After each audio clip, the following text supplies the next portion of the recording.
एक eco ambulance जो है लगभग 8 लाख 10 लाख रुपए की आती है। किसी ने इन्वेस्ट किया उसमें, और उसके बाद जो है उसका एवरेज जो होता है 10 के हिसाब से होता है। तो 10 के हिसाब से 90-95 रुपए का पेट्रोल है आज की डेट में।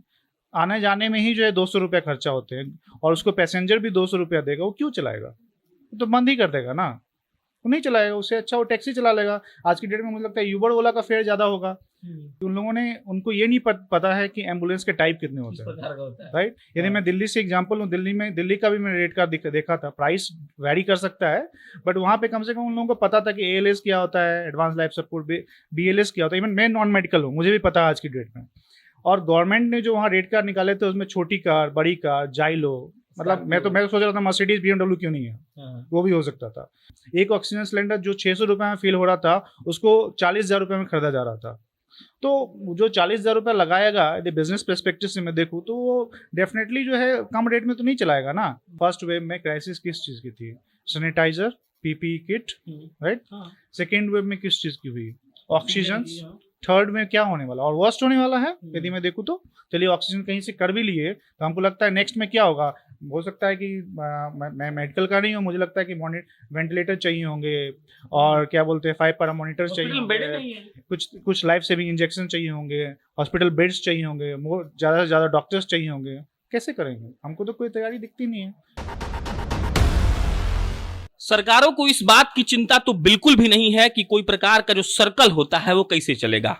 आप अर्थव्यवस्था की बात कर लीजिए, हमारे नीतीश जी के पास इसका कोई प्लान नहीं है। आप स्वास्थ्य विभाग की बात कर लीजिए, मंगल पांडे जी के पास कोई प्लान नहीं है। आप शिक्षा विभाग की बात कर लीजिए, उनके पास कोई प्लान नहीं है। लेकिन आज हम यहां बैठे हुए हैं स्वास्थ्य विभाग के बारे में बात करने, इस बात का जिक्र करने कि हमने कोरोना को कैसे हैंडल किया, क्योंकि जो दूसरा वेव था वो धीरे धीरे कम होने लगा है। हम बीच में चिल्लाए इसलिए नहीं रहे थे कि हम सोच रहे थे कि जब कम हो जाएगा तब बताएंगे कि क्या क्या दिक्कत था, और हम कोई बड़का डॉक्टर तो है नहीं, तो आपको कुछ समझा नहीं पाएंगे। इसीलिए एक ऐसे आदमी को बगल में बिठाए हुए हैं जो यही सब पूरे बिहार के लिए पिछले 2 महीना से लगातार इस कोरोना के दूसरे वेव में हैंडल कर रहे थे। बाकी हनुमान के दीपक जी हैं। दीपक जी से हम सिर्फ यही बात करेंगे कि दीपक जी को पर्सनली और दीपक जी के हनुमान को पर्सनली क्या दिक्कत हुआ। हम लोग शुरुआत करते हैं एम्बुलेंस से। एम्बुलेंस एक वक्त ऐसा हो गया था कि मतलब एम्बुलेंस वाले नहीं जा रहे थे, उनके पास ऑक्सीजन नहीं था। तो ये बताइए पहले ऑक्सीजन काहे नहीं था उनके पास? क्योंकि ऑक्सीजन इसलिए नहीं था कि मैक्सिमम लोगों के पास जो ऑक्सीजन सिलेंडर थे वो उनके नहीं थे, वो लोग रेंटेड लेते हैं एक तरीके से देखा जाए अच्छा, तो। वो किसी से लेते हैं? हाँ, तो लेते हैं जहाँ पे ऑक्सीजन सिलेंडर जो जो फैक्ट्री है वहाँ से लेके आते हैं, उसको यूज़ करते हैं, फिर वापस कर देते हैं। अच्छा। तो जब क्राइसिस हुआ तो बाहर के लोग को भी ऑक्सीजन सिलेंडर चाहिए था, तो उन लोगों ने ब्लैकिंग स्टार्ट किया डेफिनेटली। और उसकी वजह से क्या हुआ कि इनका जो सिलेंडर था उन लोगों ने रख लिया, तो इनके पास तो सिलेंडर था नहीं, तो भरवाते कहाँ से? एक वक्त सरकार ने हॉस्पिटल को अलॉटमेंट किया था कि फलना हॉस्पिटल फलना जगह से जाके भरवा लेगी, तो ऐसा अलॉटमेंट क्या एम्बुलेंस के लिए नहीं हो सकता था? हो सकता था, पर सरकार ने नहीं किया ऐसा। मतलब बिल्कुल हो सकता था पहले। मतलब मैं यदि अलग तरीके से देखूँ, आप हॉस्पिटल पहुँचेंगे कैसे? यदि एम्बुलेंस नहीं रहेगा तो रास्ते में ही मर जाइएगा ना। पहले तो वहाँ पे ऑक्सीजन चाहिए, फिर वहाँ तक पहुँचने के बाद कुछ चाहिए।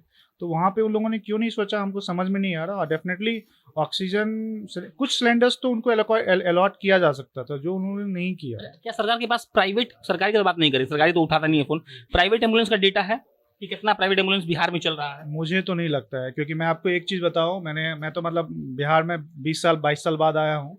मैं अभी पेपर में जब इन लोगों ने, गवर्नमेंट ने जो रेट कार्ड निकाले थे, उसमें सबसे बेसिक चीज़ मैं बताता हूँ कि उनको ये नहीं पता है कि एम्बुलेंस के टाइप कितने होते हैं, राइट। यदि मैं दिल्ली से एग्जांपल लूँ, दिल्ली का भी मैंने रेट कार्ड देखा था। प्राइस वैरी कर सकता है, बट वहाँ पे कम से कम उन लोगों को पता था कि ALS क्या होता है, एडवांस लाइफ सपोर्ट, BLS क्या होता है। इवन मैं नॉन मेडिकल हूँ, मुझे भी पता है आज की डेट में।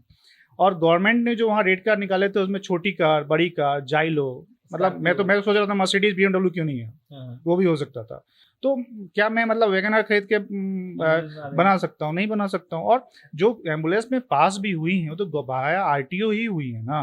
तो मुझे ऐसा लगता है ये, यदि मैं देखूँ तो डिपार्टमेंटल आइसोलेशन है, ठीक है ना।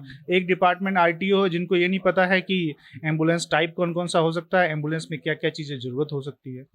और आपको बताता हूँ रियल दिक्कत क्या है। हमारे पास रिकॉर्डिंग्स भी हैं, क्योंकि हमारा एम्बुलेंस तो है नहीं, हम लोग एज ए एग्रीगेटर चलाते हैं।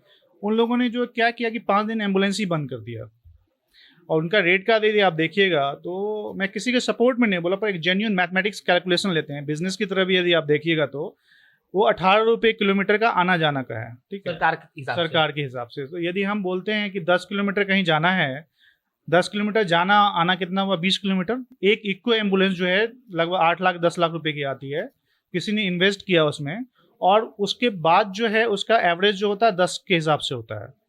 तो 10 के हिसाब से 90-95 रुपये का पेट्रोल है आज की डेट में, आने जाने में ही जो है 200 रुपया खर्चा होते हैं, और उसको पैसेंजर भी 200 रुपया देगा, वो क्यों चलाएगा? वो तो बंद ही कर देगा ना, वो नहीं चलाएगा। उससे अच्छा वो टैक्सी चला लेगा। आज की डेट में मुझे लगता है यूबर ओला का फेयर ज़्यादा होगा, 15 रुपये किलोमीटर से कम कोई नहीं चलता। कोई भी आज की डेट में टैक्सी देखिएगा 15 रुपये किलोमीटर से वन साइडेड कम नहीं चलता है। मेरा घर दरभंगा में, जनरली यूबर बुक किया हो यहाँ से क्या बोलते हैं दरभंगा के लिए पटना से, तो मुझे लगता है 4500 रुपये मैंने पे किया है, आने जाने का दोनों मिला के वो लोग लेते हैं। तो वो क्यों नहीं एम्बुलेंस को तोड़ के जो है टैक्सी में लेके जाएगा?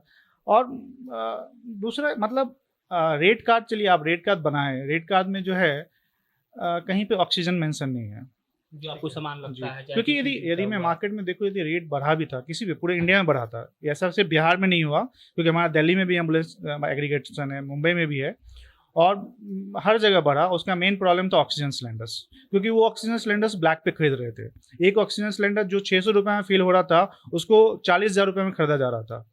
तो जो 40,000 रुपये लगाएगा, यदि बिजनेस पर्सपेक्टिव से मैं देखूँ, तो वो डेफिनेटली जो है कम रेट में तो नहीं चलाएगा ना। और ये या तो गवर्नमेंट को कुछ अलॉट करने चाहिए थे ऑक्सीजन सिलेंडर्स, उन्होंने वो भी नहीं किया, और बाकी रेट जो डाला। दूसरा वेव तो बीत गया, तीसरा वेव के लिए आपके पास इसका कुछ उपाय है? सॉरी क्या? दूसरा वेव तो बीत गया, तीसरा वेव मान लीजिए नहीं आना चाहिए, लेकिन गलती से आ गया, तो कुछ उपाय है इसका? फर्स्ट वेव से दूसरा वेव में क्या डिफरेंस हुआ? और ज्यादा ही क्राइसिस हुआ ना। अगर आपको सलाह देना हो सरकार को, हम बताते हैं ना, ऐसा करो। हम बता रहे हैं ना। देखिए फर्स्ट वेव में क्राइसिस किस चीज की थी? Sanitiser, PPE kit, right. Second wave में किस चीज की हुई? ऑक्सीजन। थर्ड में क्या होने वाला और वर्स्ट होने वाला है यदि मैं देखूँ तो? चलिए ऑक्सीजन कहीं से कर भी लिए, तो हमको लगता है नेक्स्ट में क्या होगा? हो सकता है कि मैं मेडिकल का नहीं हूँ, मुझे लगता है कि वेंटिलेटर चाहिए होंगे, और क्या बोलते हैं 5 पैरा मॉनिटर्स चाहिए होंगे, कुछ लाइफ सेविंग इंजेक्शन चाहिए होंगे, हॉस्पिटल बेड्स चाहिए होंगे, ज़्यादा से ज़्यादा डॉक्टर्स चाहिए होंगे। कैसे करेंगे? हमको तो कोई तैयारी दिखती नहीं है।